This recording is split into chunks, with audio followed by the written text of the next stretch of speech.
নমস্কার প্রিয় দর্শক, ক্যালকাটা ডায়ালগস থেকে মনোজ দাসের প্রীতি ও শুভেচ্ছা নেবেন।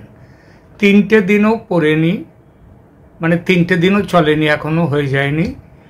এরই মধ্যে বাংলাদেশের প্রেসিডেন্ট, বাংলাদেশের প্রধান উপদেষ্টা অন্তর্বর্তী সরকারের, তিনি আমাদের ইউনূস মিয়া, তার দম শেষ হয়ে গেছে। কি করে শেষ হয়ে গেল সেইটা নিয়েই এখনকার আলোচনা। আর কিসের পরিপ্রেক্ষিতে আমি কথাটা বলছি, কার 3 দিন এবং কোন বিষয়ের 3 দিন সেটা আগে একটু বলে নিই। 3 দিন হচ্ছে আমাদের আমেরিকার director of national intelligence Tulsi Gabbard, তিনি ভারত ভ্রমণে আছেন। আপনারা অনেকেই জানেন ভারত ভ্রমণে আছেন, এবং ভারত ভ্রমণের থেকে তিনি 20টি দেশের গোয়েন্দা প্রধানদের যে সম্মেলন হয়েছে কলকাতায়, সেটা তিনি অ্যাটেন্ড করেছেন। আবার তারপরে রায়সিনা ডায়ালগ, সেটাও অ্যাটেন্ড করেছেন। সেটা হচ্ছে 125টা দেশের তাদের ডায়ালগ, রায়সিনা ডায়ালগ অ্যাটেন্ড করেছেন। কিন্তু এরই মধ্যে ভারতের বিভিন্ন সংবাদ মাধ্যমে তিনি আবার ইন্টারভিউ দিয়েছেন। সেই ইন্টারভিউয়ের তিনি তার ইন্টারভিউতে বাংলাদেশ বিষয়ে তার কথা তিনি যা বলেছেন সেটা নিয়ে আমাদের দেশে যত না তার থেকে বেশি, ভারতে যত না তার থেকে বেশি হচ্ছে বাংলাদেশে তার একটা বিরাট একটা প্রভাব সেখানে পড়তে দেখা গেছে।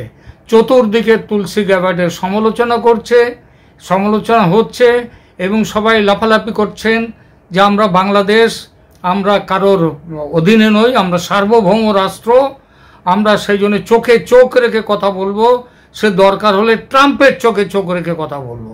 এটা যে বাংলাদেশের সাধারণ মানুষের মধ্যে কিছু কিছু মানুষ যে এটা বলছেন, সেটা শুধু তাই নয়, বাংলাদেশ সরকার পর্যন্ত যেদিন ইন্টারভিউটা দিয়েছেন, মানে পার্টিকুলারলি এনডিটিভির ইন্টারভিউটা হচ্ছে সব থেকে তাদের ক্রোধের উদ্রেক করেছে।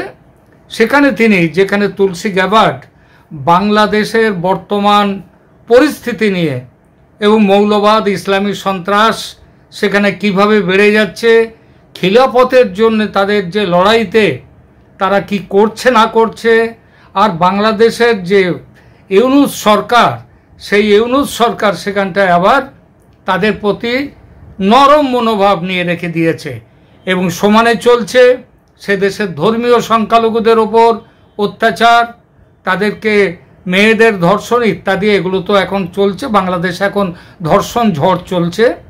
এছাড়া তাদের হত্যা করা হচ্ছে হিন্দুদের, হিন্দু সহ সংখ্যালঘুদের। তিনি সংখ্যালঘুদের একেবারে নাম করে করে বলেছেন যে হিন্দু, বৌদ্ধ, খ্রিস্টান, ক্যাথলিক খ্রিস্টান ইত্যাদি, এদের সবার নাম করে তিনি বলেছেন যে এদের উপরে অত্যন্ত অত্যাচার হচ্ছে এবং সরকার যে ব্যবস্থা নেওয়া দরকার সেই ব্যবস্থা নিচ্ছে না। এর জন্যে আমেরিকা অত্যন্ত উদ্বিগ্ন হয়ে রয়েছে। এবং এই প্রসঙ্গে নিয়ে তিনি আরেকটি কথা বলেছেন যে আমেরিকার এই উদ্বেগ এটা বেশ কিছুদিন ধরেই চলছে। অর্থাৎ এখানে তিনি মিন করতে চেয়েছেন দীপাবলির আগে ট্রাম্প সাহেব, তখনও আমেরিকার নির্বাচন হয়নি প্রেসিডেন্সিয়াল, সেখানে তিনি বলেছিলেন যে বাংলাদেশে যে সংখ্যালঘুদের উপর অত্যাচার করা হচ্ছে সেই অত্যাচার তিনি থাকলে এটা হতো না। এখন তো তিনি এসে গেছেন, সুতরাং বাংলাদেশের সাথে বাংলাদেশের সেই ঘটনা কিন্তু আগের মতনই রয়েছে কিংবা তার থেকেও বেড়ে গেছে। এই পরিস্থিতিতে তুলসী গ্যাবার্ড বলেছেন যে আমেরিকার শাসক, আমেরিকার যে প্রশাসন, সে ব্যাপারগুলো নিয়ে তাদের মধ্যে কথা বলছে বাংলাদেশের সরকারের সঙ্গে, এই অবধি বলেছেন। কিন্তু এইটা নিয়ে বাংলাদেশ প্রচণ্ডভাবে রেগে গেছে, প্রচণ্ডভাবে। এবং বাংলাদেশের সরকার, আমি সাধারণ মানুষের কথা বলছি, যত না তার থেকে বেশি বলছি সরকারের কাছে ইউনূস সরকারের প্রশাসন তুলসী গ্যাবার্ডের এই কথার বিরুদ্ধে তারা একবারে অফিসিয়ালি তারা এর প্রতিবাদ জানিয়েছে। এবং প্রতিবাদের ভাষাটা কি? ভাষাটা খুব কড়া ভাষায় বলেছেন এবং বলেছেন যা বলেছেন তুলসী গ্যাবার্ড সব মিথ্যে কথা। তুলসী গ্যাবার্ড কিছু মিথ্যে কথা বলে গেছেন। তার যদি কিছু জানার দরকার হতো তাহলে তিনি বাংলাদেশ সরকারের সাথে যোগাযোগ করে তারপরে কথাগুলো বললে পারতেন, সেইটা ভালো ছিল। এবং এই যে বলেছেন এই কথাগুলো, এগুলোতে একটাই জিনিসের ভেতর থেকে বেরিয়ে আসে, সেটা হচ্ছে তুলসী গ্যাবার্ড না জেনে বলেছেন, মানে মিথ্যে কথা বলেছেন, এগুলো ঠিক নয়, এইটা বলেছেন। আর এই যে বাংলাদেশের প্রতিক্রিয়াটা, সেটা জানার পর আমেরিকার স্টেট ডিপার্টমেন্ট তারা কি প্রতিক্রিয়া দিয়েছে সে কথাও আজকে কিছুক্ষণ আগে যে ভিডিও একটি দিয়েছি সেখানেও সেটি বলেছি। তারা পরিষ্কার বলেছেন তুলসী গ্যাবার্ডের কাছে যদি কোনো রকম রং মিস ইনফরমেশান থাকে, তার কাছে যদি ঠিক ইনফরমেশান না থাকে, তো সেটার ব্যাপারে বাংলাদেশ আমেরিকার সাথে প্রশাসনের সাথে কথা বলতে পারত, তাদের পররাষ্ট্র বিভাগের সাথে, বাংলাদেশের পররাষ্ট্র দপ্তর তারা এই বিষয়টা তুলতে পারত। কিন্তু তা না তুলে যেভাবে তুলসী গ্যাবার্ডকে মিথ্যে কথা বলা হয়েছে, মিথ্যাবাদী বলা হয়েছে, সেই মিথ্যাবাদী বলাটা সেটি শুধু তুলসী গ্যাবার্ডের গায়ে লাগে না, সেটা লাগে স্বয়ং ট্রাম্প সাহেবের গায়েও। কারণ ট্রাম্প সাহেব তথা আমেরিকান প্রশাসনের পুরো তাদের বিশ্বাস এবং তাদের স্পষ্ট ধারণা এবং জোরালো ধারণা, যেটা তারা যে বিশ্বাসটা করে, সেটা হচ্ছে বাংলাদেশে এখন উগ্রপন্থী এবং ইসলামী সন্ত্রাসবাদীদের শাসন চলছে এবং হিন্দু সহ অন্যান্য ধর্মীয় সংখ্যালঘুরা তাদের অত্যাচারের শিকার, এখানে মানবাধিকারও নেই, এইটাই হচ্ছে ব্যাপার। তো এইটা বলার পরে ওই যে বললাম যে আমাদের ইউনূস সাহেব তো খুব বারফাট্টাই, মানে খুব একটা এর ব্যাপার দেখিয়েছিলেন, কত দম আছে তার। এবং যেদিন মজার কথা হচ্ছে, যেদিন তিনি বলেন এই সমালোচনাটা তুলসী গ্যাবার্ড যেদিন বলেন এবং তুলসী গ্যাবার্ড বলার পরে আবার বাংলাদেশের প্রশাসন তার যে বিরোধিতা করে, মানে আমাদের প্রধান উপদেষ্টার দপ্তর, সেই বিরোধিতার সঙ্গে সঙ্গে তিনি সাংবাদিকদেরকে আবার আমাদের মোহাম্মদ ইউনূস বলেছিলেন যে আমিও ছোট মাঠের প্লেয়ার নই, আমিও বড় মাঠের প্লেয়ার। বড় মাঠের প্লেয়ার বলতে তিনি বুঝেছেন যে সহজে হার মানবার কিংবা ভয় পাওয়ার মানুষ তিনি নন, এইটাই, মানে তারও হাতে পায়ে অনেক কাজ আছে। আচ্ছা, আমরা বড় মাঠের প্লেয়ার ছোট মাঠের প্লেয়ার, আমরা ওটা না একটু দূরে সরিয়ে রাখছি, আগে বলি বড় প্লেয়ার আর ছোট প্লেয়ার। উনি বলতে গিয়েছিলেন যে উনি অনেক বড় প্লেয়ার, ওনার মাঠটা বড়, এইটাই বলতে চেয়েছিলেন। আচ্ছা, বড় প্লেয়ার মানে আমরা ফুটবলের দিকেই ধরি না কেন, ফুটবলের দিকে ওই যে মেসি আছেন, ম্যারাডোনা আছেন, ছিলেন, তার আগে তো পেলে, তিনি তো নমস্য ব্যক্তি, এরা ছিলেন, এখন আছেন আবার রোনাল্ডো আছেন পর্তুগালের। তো এই যে এরা আছেন, এদেরকে বলা হচ্ছে অল টাইম গ্রেটসের মধ্যে এরা আছেন। অল টাইম গ্রেটসের মধ্যে আরও অনেকে আছেন, কিন্তু আমি এদের নামগুলো করলাম আপাতত, সব নাম তো করা যায় না। তো প্রশ্নটা হলো, এই যে অল টাইম গ্রেটসরা, তারা কি কোনোদিন বলেছেন যে আমি বড় মাঠের প্লেয়ার? বলেননি। বলেছেন আমাদের ইউনূস সাহেব। তিনি বড় মাঠের প্লেয়ার, অনেক পুরস্কার পেয়েছেন, তো লবিং ফার্মটা তার ধরা রয়েছে একেবারে, কারণ তিনি বড় ব্যবসাদার। তো তিনি এসবগুলো ধরে রেখে দিয়ে বড় মাঠের প্লেয়ার বলে নিজেকে খুব জাহির করেন। কিন্তু আদৌ যে তিনি বড় মাঠের প্লেয়ার নন, তার হাওয়া যে খুব কম আছে এবং সে হাওয়াটা বেরিয়ে গেলে তিনি যে একবারে চুপসে যান, সেটার বলার জন্যেই এই ভিডিওটা করছি। তার প্রমাণ কিন্তু পাওয়া গেছে, কয়েকটা ব্যাপারে পাওয়া গেছে। তিনি একটা জিনিস পরিষ্কার হয়েছে এখন, ওই যে সেদিন তুলসী গ্যাবার্ড বললেন যে আমেরিকার প্রশাসন এই ব্যাপারগুলো নিয়ে, মানে যে অভিযোগগুলো নিয়ে তিনি বলেছেন সেদিন কথা বলেছেন, এই ব্যাপারগুলো নিয়ে আমরা বাংলাদেশ সরকারের সঙ্গে কথা বলছি, তিনি বলে গেছেন। এইবার এখন জানা যাচ্ছে যে সেই কথাগুলো এরা গুরুত্ব দেয়নি, বাংলাদেশের এই অপগণ্ড সরকার যেটা রয়েছে এরা গুরুত্ব দেয়নি। কারণ হচ্ছে তখন রাষ্ট্রসংঘের মহাসচিব সেখানে বেড়াতে এসেছিলেন। মানে আমি বেড়াতে আসেই বলবো, কাজ ফাজ কিছু নেই। রাষ্ট্রসংঘ হচ্ছে একটা সাদা হাতি। এই সাদা হাতি এটা পোষাটা হচ্ছে শুধু খরচ সাপেক্ষ। আর ওই যে বলে না, মরা হাতি লাখ টাকা, হাতি মরলে কেউ লাখ টাকা দেয় না, ওটা এমনি কথার কথা।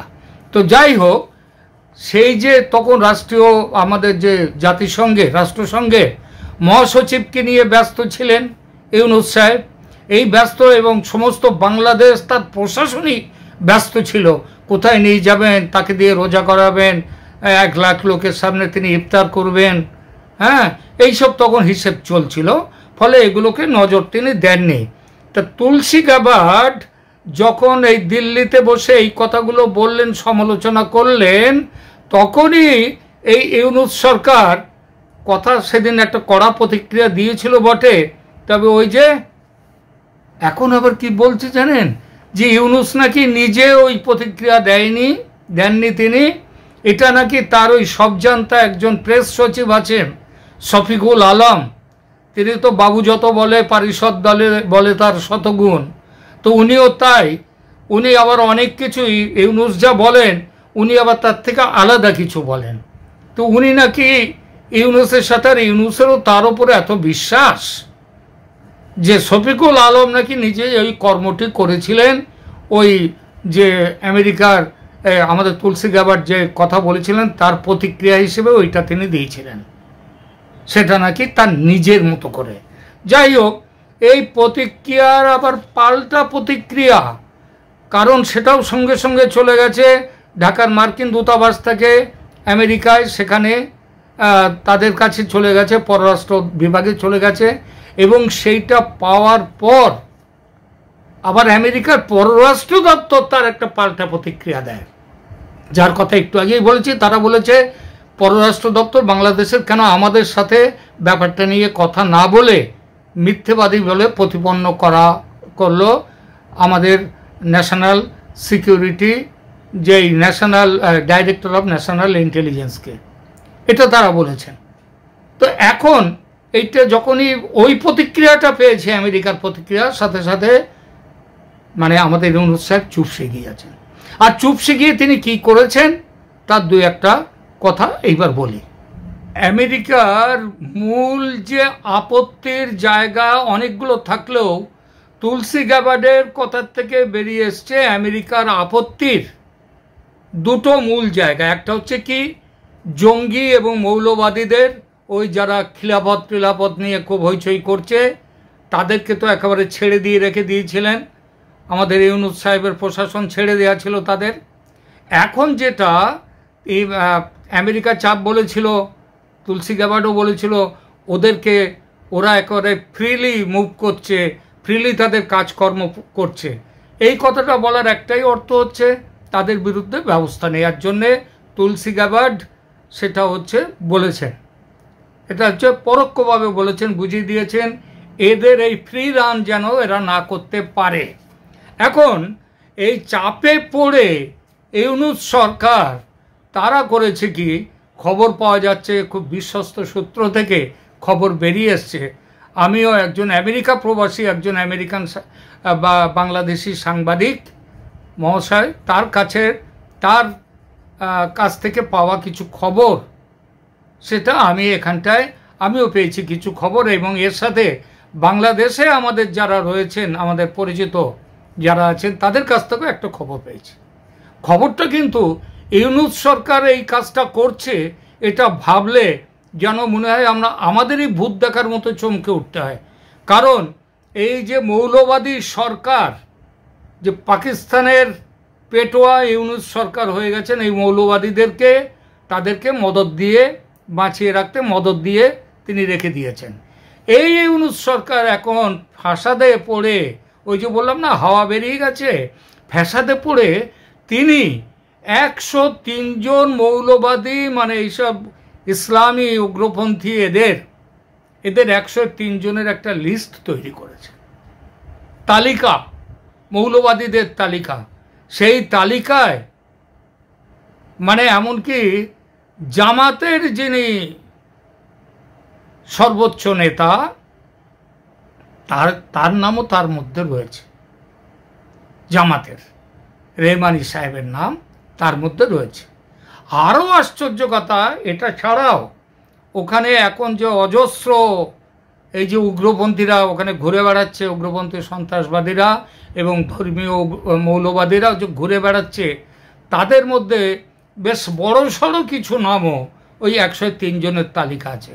এখানেই শেষ নয়, ওই 103 জনের তালিকার মধ্যে রয়েছে আমাদের ইউনূস সাহেবের আগে যিনি ছিলেন বিশেষ উপদেষ্টা এবং নাহিদ ইসলাম চলে যাওয়ার পর যিনি এখন তথ্য উপদেষ্টা হয়েছেন এবং যিনি হচ্ছেন হিজবুত তাহরিরের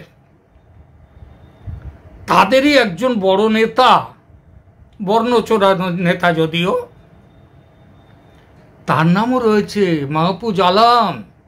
মাহফুজ আলম ছাড়া এর মধ্যে নাম রয়েছে সার্জিসের, হাসনাতের, এবং খবর পাওয়া যাচ্ছে যে কোনো মুহূর্তে এদেরকে ধরা হতে পারে।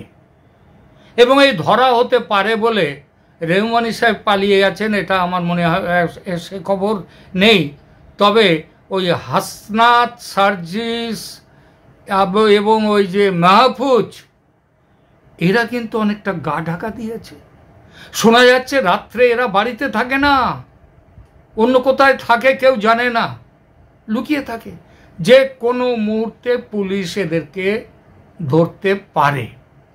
এইবার প্রশ্নটা আসছে যে এদেরকে, হ্যাঁ, এর মধ্যে আবার ওই যে ওই গণজাগরণ মঞ্চের বাইরে তাদেরকে আটকাবার জন্য ওই যে ইনকিলাব মঞ্চ বলে একটা রয়েছে না, সেই ইনকিলাব মঞ্চের কয়েকজন, তারাও তো হচ্ছে অরিজিনালি এখন তারা হচ্ছে সব ওই মৌলবাদীদের, ইসলামী মৌলবাদীদের দলে, তো তাদের নামও রয়েছে ওই 103 জনের তালিকায়। তো 103 জনের তালিকার নাম তো আমি মাত্র কয়েকটি বললাম, আরও তো বহু রয়েছে। কিন্তু কেন এত বড় ব্যবস্থা নিচ্ছে ইউনূস সরকার? তার কারণ হচ্ছে আমেরিকার কাছে এই বার্তা দেয়া যে দেখো, আমরা এই মৌলবাদীদের যারা খিলাফত প্রতিষ্ঠা করতে চায়, জামাত নেতা যারা দেশে ধর্মীয় উগ্রপন্থার জন্ম দিয়েছে, আমরা এদেরকে গ্রেপ্তার করছি। আর গ্রেপ্তার করার মধ্যে দিয়ে এই বার্তা, হুজুর মাফ করে দেন, এবারের মতো আপনারা যা বলবেন তাই মানব। এটা হচ্ছে একটা কথা বললাম। একটা আরও দেখুন, ওই যারা ওই 29 মিলিয়ন ডলার ওই যে সাহায্য পেয়েছিল ইউএসএড থেকে, তাদের কাছে বড় সাহায্য যাদের মারফতে দেয়া হয়েছিল, কি যেন আস্থানা কি নাম, তাদেরকেও বেশ কয়েকজনকে ইতিমধ্যে গ্রেপ্তার করা হয়ে গেছে। এর সব কিছুর পেছনে এবং আরো এক সপ্তাহের মধ্যে আরো এদেরকে গ্রেপ্তার করা, বাকি যারা আছে তাদেরকে গ্রেপ্তার করা হবে। এই সবগুলো এগুলো করা হচ্ছে ওই যে দেখানোর জন্যে যে আমরা মৌলবাদ এবং সন্ত্রাসবাদের বিরুদ্ধে ব্যবস্থা নিচ্ছি। আমেরিকা কি এত বোকা? কোনটা মুখের কথা আর কোনটা মনের কথা সেটা জানে না? জানে। আরও একটা দেখুন, আরও একটা বড় কারণ, আরও একটা খবর পাওয়া গেছে। সে খবরটা হচ্ছে বাংলাদেশে এই যারা রয়েছেন আমাদের ইউনূস সাহেব, তিনি তো ইতিমধ্যে বেশ কিছু আওয়ামী লীগের বড় দলের নেতা, তাদেরকে তো আটকে রাখা হয়েছে, বড় দলের নেতা যারা, তাদেরকে আটকে রাখা হয়েছে। সেই আটকে রাখার ব্যাপারটায় এরা ঠিক করেছে যে আওয়ামী লীগের বিরুদ্ধে তারা নয়, আওয়ামী লীগের প্রতি তাদের গণতান্ত্রিক ব্যবহার সব আছে। সুতরাং সেটা বোঝাবার জন্য কি ঠিক করেছে? ঠিক করেছে অন্তত 10 জন আওয়ামী লীগের নেতাকে, যারা আপাতত বাংলাদেশে বন্দী, তাদেরকে ছেড়ে দেওয়া হবে। এই যে তালিকাটা হয়েছে কোন 10 জনকে ছাড়া হবে, সেই তালিকার মধ্যে নাম রয়েছে, কয়েকটা নাম সেটা জানা গেছে। যেমন একটি নাম হচ্ছে আমির হোসেন আমু, তাকে ছাড়া হবে। দীপু মনি, তাকে ছাড়া হবে।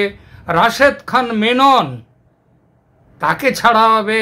হাসানুল হক ইনু, তাকে ছাড়া হবে। আনিসুল হক, সলমান এফ রহমান, তারপরে বিচারপতি একজন আছে, বিচারপতি সম্ভবত বিচারপতি মানি, তাকেও ছেড়ে দেওয়া হবে। আরও কয়েকজন আছে নাম, কয়েকটা নাম এখনো চূড়ান্ত হয়নি। দু একজন আবার এদের মধ্যে আওয়ামী লীগের মধ্যে আবার একটা চীনপন্থীরা আছে 2-3 জন। যেমন যতদূর জানা গেছে রাশেদ খান মেনন, ইনি নাকি চীনপন্থী আওয়ামী লীগের মধ্যে। আবার আছেন ওই যে হাসানুল হক ইনু, ইনিও নাকি চীনপন্থী। তাই চীনা নেতাদেরকে যদি একটু ছেড়ে দেয়, চীনপন্থী নেতাদের, তাহলে যাতে আমেরিকা তো এখন চীনের নাম শুনলেই রেগে যাচ্ছে। সুতরাং চীনের নেতাদেরকে যদি, চীনপন্থী নেতাদেরকে যদি ছেড়ে দেওয়া হয়, তাতে যদি রেগে যান ট্রাম্প সাহেব, সেই জন্যে এই দুজন চীনপন্থী নেতারকে এরা ছাড়ার ব্যাপারে খুব একটা রাজি হচ্ছিল না প্রথম দিকে। তারপরে ঠিক হয়েছে এরা এইরকমভাবে ছাড়া হবে, এদেরকেও ছাড়া হবে। তো এই যে ব্যাপারগুলো, এইগুলো কেন করা হচ্ছে? তার কারণ হচ্ছে ওই যে দেখানো, যাতে আওয়ামী লীগের দিক থেকেও যাতে চাপটা ওখানে না যায়। এটা ভাববেন না যে আওয়ামী লীগের এই নেতাদের ছেড়ে দেওয়া হচ্ছে ওই যে নাহিদ ইসলামের পার্টিতে তাদেরকে এন্ট্রি দেওয়া হবে বলে, সেটা নয়। এটা দেখানো হচ্ছে আমরা গণতন্ত্রের পক্ষে আছি আমরা, এইটা দেখাবার জন্যই ছেড়ে দেওয়া হচ্ছে। তার মানে বুঝতে পারছেন কোন জায়গায় গেছে, এদের ভয়টা কোথায় পৌঁছেছে। আগে আওয়ামী লীগের নামগন্ধ থাকলে তাদেরকে ধরে ভেতরে আয়নাঘরে, হ্যাঁ একটা কথা বলি, আয়নাঘর কিন্তু এই আমলের জিনিস। এটা আগের আমলের কতটা হয়েছে, কি হয়েছে, সেটা নিয়ে আলোচনার এখানে অবসর নেই, আর সেটা বলবো না।